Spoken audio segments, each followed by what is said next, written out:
Our project's main goal was to create a modern skin over the well-known ticketing system called Connectwise. We needed to keep in mind that efficiency was a big factor in creating this system.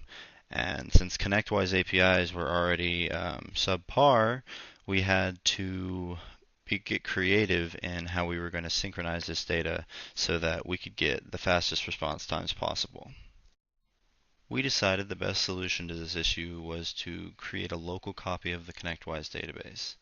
After we had the local copy, we use jobs to keep the data up to date, whether there are updates on either the command console end or the Connectwise end. And what you're seeing behind me is all of the current jobs that are running to make sure that all the data inside the database is live.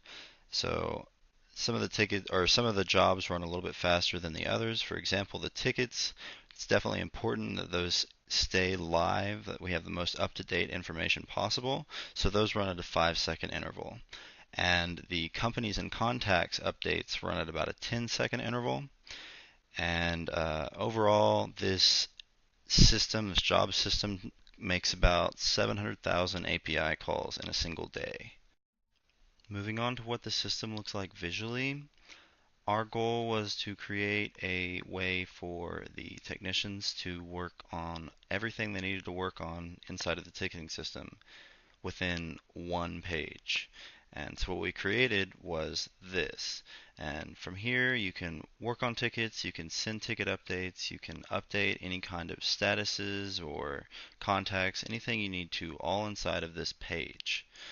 And so I wanted to show you a quick rundown of how the system will be used in a day-to-day situation.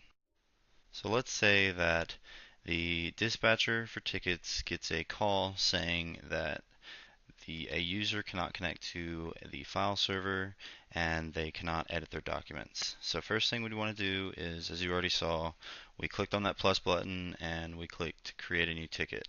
At this point, we're going to fill out the relevant information like the company.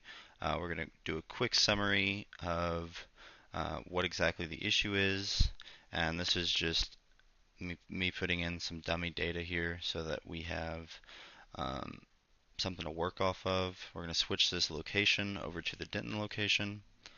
We're going to throw it onto the help desk board, which is the main board for Techvera, and we're going to set a type just so that we know what kind of issue this is for documentation later on, and then we're going to have a more in-depth description on the issue. So for this example, I said user called in saying that they cannot connect to the file server.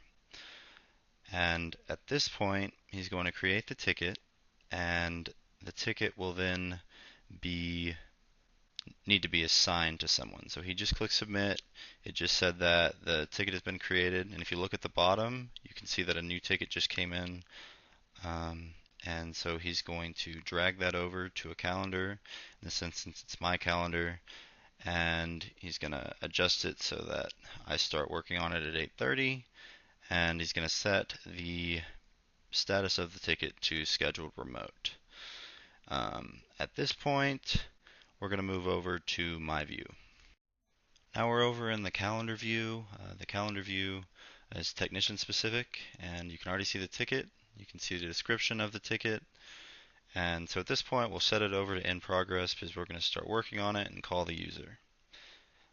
After we call the user, let's just say that the server is completely down and we need to go on site to try and troubleshoot this. So what I'm going to do now is actually look at my tickets scheduled for later in the day to see what exactly is going on, if these can be postponed. I'm going to decide that they can be postponed, and I'm going to move them down on my calendar. And all of these updates are automatically synced with Connectwise. Um, it's all non-blocking, so while it's syncing, you can still make other edits, and it won't actually stop you from making those edits. Sometimes there's some glitches like what you can see there, but they'll get updated. And so now we're going to put in a time entry basically saying we called the user, we couldn't figure out what was going on, but it looks like the file server's down. So we're going to go on site to do a little bit of further diagnosis. Um, and on this page, you can choose to email the client, the technician, or if there's a CC on the ticket.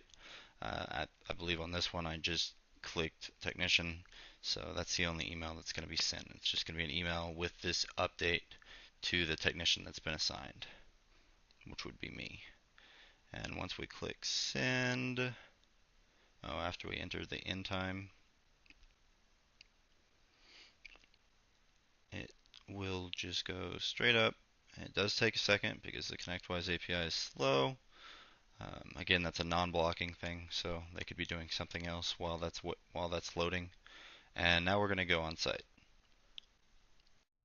Another feature that's worth mentioning, this is a progressive web app and it will open the last ticket you were working on the desktop. I'm going to click on the address and move over to Google Maps so that I can have a route to the ticket location. After the technician returned from his on-site, he could easily open up the calendar and enter in his time for whatever he had to do to get the server back up and running, and then he could just close out the ticket. And there was one more thing I wanted to highlight before wrapping up, and that's the 365 admin. Unfortunately, we weren't able to get all the features that we were originally expecting, and that's because the Microsoft Graph API is still in development and doesn't have all the administration features that TechVara was looking for inside of the inside of just specifically the Graph API. So I do, however, have a proof of concept that we created, and what we've done is we've synchronized all the companies that we manage their admin centers for, and I'll just show you. So if I was to type in a company name, I'm going to type in Eaton Fine Art, and we can click on it and we can see all the users inside of Eaton. And if we click on any of these, we can actually get some data. We can see that it's an active account. We can see a couple other things, but there's not nearly enough API calls to be able to administrate this properly, to be able to build this out completely. So until the Microsoft Graph API gets a little bit more built out, unfortunately we just have to leave this at where it is right now. Overall, we were able to create just about everything TechVara was looking for. There are a few things that we missed, but there also are a ton of things that I wasn't even able to show you, like the search, the contact editing, the company editing, and there's also a really cool permission system that we've created to drill down what exactly the user can see and make it really restrictive depending on whatever TechVara needs their technicians to be able to see. Um, but in the end, I feel like they're going to make full use of this system. And yeah, thanks for watching.